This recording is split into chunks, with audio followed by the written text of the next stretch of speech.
I'm Jess. And I'm Jess. And today we are going to dive deep into the world of medication side effects. This is all the stuff that can happen when you take a new medication, and we're also talking about things like how to prevent them from happening in the first place, what to do, and all the stuff you should be planning for, because a lot of it's preventable, or at least you can prepare for it. First, the types of reactions. This is not a comprehensive list. These are the ones we've experienced. Yes. The first one would be side effects. Just regular side effects that they tell you could happen. These are things just like headaches and nausea. They're kind of the more boring things, but they're still really annoying. So they are considered generally acceptable because they're just minor annoying things and usually go away. Next, we have the actual reactions. Straight up, you're allergic, or you're having one of the harsher effects. So I feel like a lot of things that people would call bad side effects really are a reaction. So we're talking like lots of vomiting, fever, hives, anaphylaxis, the stuff you associate with having an allergic reaction to a medication, or the more nasty stuff that can go down. Usually these are going to be really fast in the first 15 to 60 minutes after taking a medication, if not faster. I've had stuff within the first 10 minutes. And I should say here that fever is not required to happen, so keep that in mind, that a reaction may have you at nice 98 degrees and then you're having hallucinations. Hi. Hi, dragons. If you want to know more about that, check out this other video that we filmed. Number 3, your medication is known to do things that are countered by another medication. For me, I had to take folic acid with my seizure medication because you really need folic acid for a lot of things, especially if you want to be able to bear children at some point, which I definitely did and have a child now. But yes, seizure medications are known to cause this issue, so they automatically prescribe another medication to go with it. On the exact opposite spectrum are interaction effects where you do not want to be taking medication during a time or time frame, or even just never. So my personal favorite example is I am on I'm on a medication known as levothyroxine for my thyroid, and I can't have anything during a certain time window. I can have water. I can't even have a piece of cheese until my 60-minute window is up. Another example of that actually is with supplements. You can't take iron and calcium at the same time because the calcium interferes with the absorption. Yeah. And some just can't be taken with certain foods, so like antacids and milk type things. For a lot of these also, there are food interactions. So grapefruit impacts a lot of, they believe, birth control medication. I did not know that. Grapefruit juice can decrease the breakdown of estrogen in the body. It can infect it. It could potentially increase the side effects of blood clots and breast cancer. So, yay! Grapefruit's that's only fun. Certain birth controls though. Yeah, so it's still, but not, this is a thing that can happen. Okay. Last but not least, this is a very subset of the audience. Your medication interferes with your breast milk. This is a thing that I've had to worry about a lot because there are some medications that can cause you to stop producing milk at all, which is terrible, and then there's some that can make you produce way too much milk, and that causes its own problems. And then on top of that, you have to worry about what's being absorbed into the breast milk that your baby is getting, because you don't want the baby exposed to a bunch of drugs that it doesn't need. Definitely. Alright, now that we've probably slightly scared you, don't be too scared, because there's stuff you can do before you even take this new medication. First thing, listen to your pharmacist and your doctor. They can help you. They want to help you. Ask them questions if you have questions. They are there. They get lots of silly questions. They get lots of serious, way too in-depth questions. They can handle it. Read the instructions. I know it sounds obvious, but you also get that giant paper packet, at least in the United States, with your medication. Read that in addition to everything that's on the documentation on your pill bottle. a lot of stuff is in there, including the unknown side effects you might not think about, because your doctor is usually going to tell you a subset, and this will tell you most of them. On top of that, it'll tell you the things you should go to the ER for. Kind of nice. Yes. I should probably do that at some point. Group reminder, everyone go and read the packet. And then after you read the packet, follow the packet. Because there's stuff in there like how and when you should space out your medications. They're worth following. It'll make your life so much easier before you even get started. Yeah, take it with food, or away from exercise, or before bed, or nowhere near bedtime. Good stuff. Ask your doctor and your pharmacist to check the interactions. So sometimes they won't catch it immediately. You want them to double check. You want both of them to check. More coverage is better, right? And they have this plethora of knowledge and experience with like how things can interact with each other, so that you don't put them in your body and find out the hard way. Sometimes they'll be nice and call you, which I have had happen, but I found out after I took my first dose. You don't want it to happen inside your body. Get the experienced people to tell you.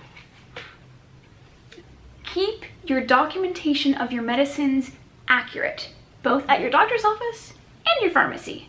Whenever you're adding a new pill, you gotta make sure it's in their systems and check it every so often, because that way they actually know what you're gonna be interacting with or allergic to. Otherwise, they can't give you the right information. If you're on Synthroid and they don't know, they can't do things the right way. And they're usually pretty good, but it's like, yeah, whenever you add a new, just make it simple. Whenever you add a new medication to your system, make sure it's at your doctor's office and at your pharmacist. Download an app. So this is kind of a new thing. It's really exciting. There's like all these government agencies and nonprofits that hoard information for us, and it's wonderful. So I use, so my hospital has an app that I use, Swedish Circle, which just has tons of information. I'll just like put a little thing on the screen here. Yeah, you can like search A to Z, like all the things that could possibly be wrong. I use it for my baby, so yeah. And also I use LactMed, which tells you like every single drug interaction possible with your baby. So can you take this? How long does it stay in your system? Will it affect your baby? It's amazing. And you said you use PubMed? I've been using PubMed. I go a bit nitty gritty. I really like the NIH websites, but they can be really intense if you don't have a lot of scientific training. But I found out that there is a associated thing called ToxLine, which is about interaction effects. And it looks really good. I haven't heard of that one. I just found out because I just keep on going straight to NIH, which seriously, like, don't do NIH if you're not ready for it. It's all about case studies, and I'm someone who likes knowing case studies, so try ToxLine instead. They seem much friendlier. Yeah, Swedish Circle and LactMed are generally pretty friendly. Like, you can just look up exactly what you're taking and search function. Good, good, good. That being said, even with all this preventative stuff, it's still possible to get caught unawares or just find yourself having a reaction. So let's talk about that. Don't ignore it. So I said earlier, okay, maybe you'll just have a headache or something. But if it's a really bad headache and it's really abnormal for you, you should probably also take your temperature and make sure everything else is going well. And keep an eye on it. If your headache is lasting a way long time or it's way painful, you should go back to the documentation, see what's going on, call your doctor. Don't ignore it.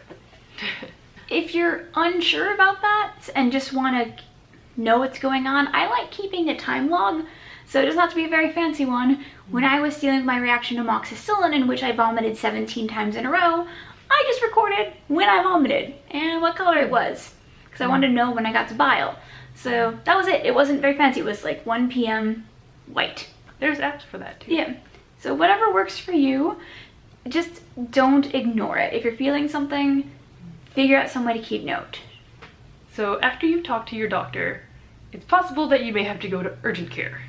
It's different than the emergency room in that it's more for like things that are kind of more long-term, not going to kill you immediately. If you do feel like you're going to die, go to the ER. But if you're just having this really bad reaction, you go to urgent care and they will take care of things. And the nice thing about that is they can have shorter waiting times. And since not everyone's dying everywhere, it's a much usually calmer environment. And so if you're someone who gets anxiety issues, urgent care can be a really good option. And some cities have really good urgent care systems. I think Everett has a really nice like walk-in clinic urgent care thing where you can check online what the wait time is. It's pretty sweet. I wish we had that in Seattle. So there are options. Ooh, there's also apps now that you can talk to doctors like in an app. It's great. Ooh, which ones? Oh gosh, I forgot what they're called. We can put the info down below. Teladoc. What did I just say? Virtual visits? Virtual visits. UW has one too, actually. So a lot of universities may have their own version, or clinics may have their own version where you can just video chat with the doctor instead of having to go all the way in or go to urgent care. And some doctors are pretty good at email. You might want to check with your doctor about emailing options. It's not going to be as fast, but it might be a good option when you're having things that aren't remotely life-threatening, like a bad headache that's coming and going, as opposed to constant nausea or vomiting. Yeah. Lastly, some caveats and important notes. Any research you do, whether it's online, like in forums, or even in one of the apps we suggested, you should then take that information to your doctor and talk to them about it. You shouldn't just diagnose yourself and go start taking meds or whatever that you don't need, or stop taking meds that you do need. We should mention that we are very, very trained in our individual situations and are working with doctors on doctor plans. So even if it sounds like we're doing things on our own, it's a team effort and it's not things that we're doing just willy-nilly. And if you feel like your doctor is not listening to you, try looking for a new doctor if you can. I know not everyone is able to do that, but it's really important and really helpful. Next, your sourcing has to be really good. This is not the time to be looking into random forums. This is the time to get the .govs and the .edus on your side. We'll have a list below of some of the websites we recommend, and we've already mentioned the apps, they'll be there too. So you want good sources, not just my friend Judy's grandma found out this way. That's not what you want today. So my husband wanted me to mention Bayesian statistics. Basically, when you go on WebMD or Mayo Clinic, they have a lot of really scary things, like everything is cancer and lupus. But statistically speaking, probably not.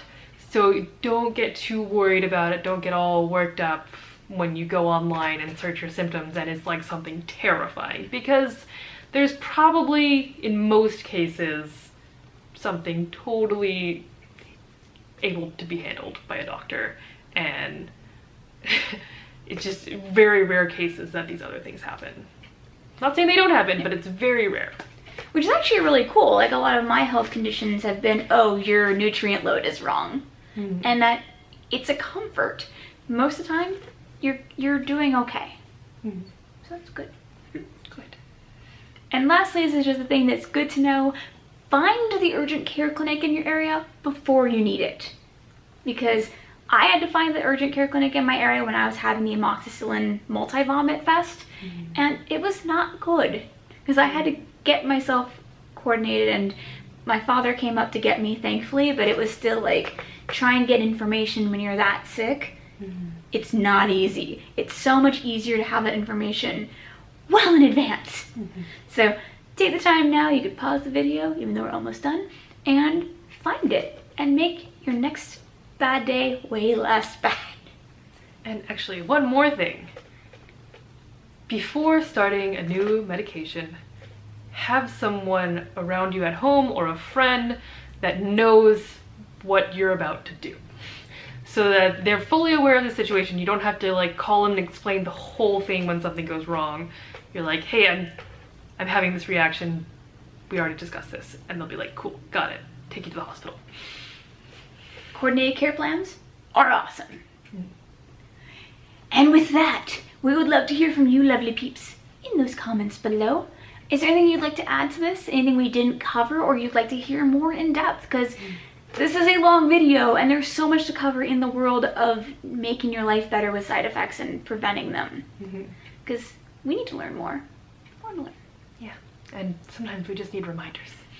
And with that, we will catch you lovely peeps Next time. later.